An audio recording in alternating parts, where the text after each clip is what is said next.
ரொம்ப மாசமாவே ஒரு டாக்ஸிக் தொழில் கலாச்சாரத்துல டாக்ஸிக்னா தமிழ்ல நச்சுத்தன்மை வாய்ந்த அப்படின்னு போட்டிருந்தாங்க.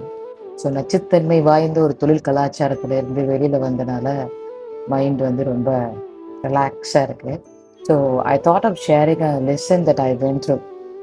ஏன் என்னால் வந்து எந்த ஒரு 4 மந்த்ஸ்னாலுமே வெளியில் வர முடியாதுக்கான ரீசன் அப்படின்னு நான் யோசிச்சு பார்க்கும்போது அது வந்து பயம்தான் ரீசன்.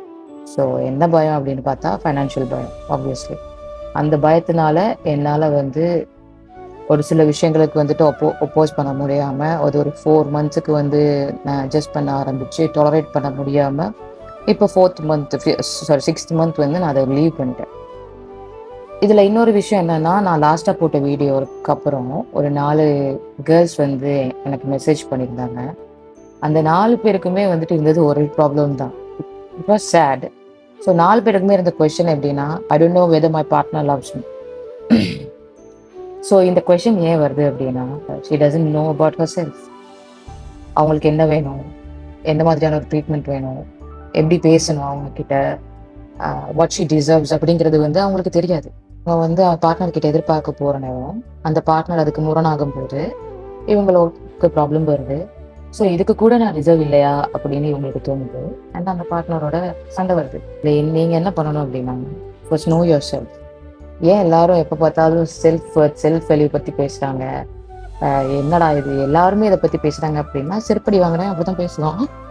செல்ஃப் வேல்யூ அப்படிங்கிறது இந்த பொண்ணுங்களுக்கு செல்ஃப் வேல்யூ செல்ஃப் ஒர்த்துன்னு என்ன அவங்க நினைக்கிறதுனா, நீலாம்பரி மாதிரி உடனே கதிரையை போட்டு காலுக்கு மேலே காலை போட்டு கண்ணாடியை போட்டு அல்ல போட்டு மிதிக்கிறேன் பாருங்க அப்படிங்கிற ஒரு மைண்ட் செட்டுக்கு வர்றது தான் self worth, self respect, self லவ்னு நினைக்கிறாங்க. No no, it's wrong. It's totally wrong. It's not about taking revenge. It's not being arrogant. It's not about changing your attitude into something bad. No. It's about knowing yourself.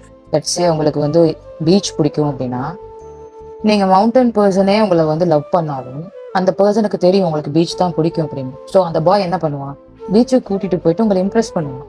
உங்களுக்கு beach பிடிக்குமா mountain பிடிக்குமானே தெரியாத உங்களை அவன் என்ன பண்ணுவான், அவனுக்கு mountain பிடிக்கும்னு சொல்லி அவன் மவுண்டனுக்கு தான் கூப்பிட்டு போவான்.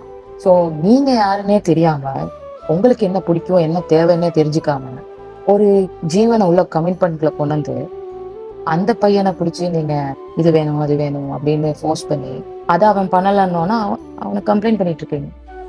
எவ்வளோ பெரிய பாவத்தை பண்ணுறீங்க. மென்னா சிம்பிள், மென்னு மட்டும் இல்லை, பொதுவாக மனுஷங்க சிம்பிள் தான்.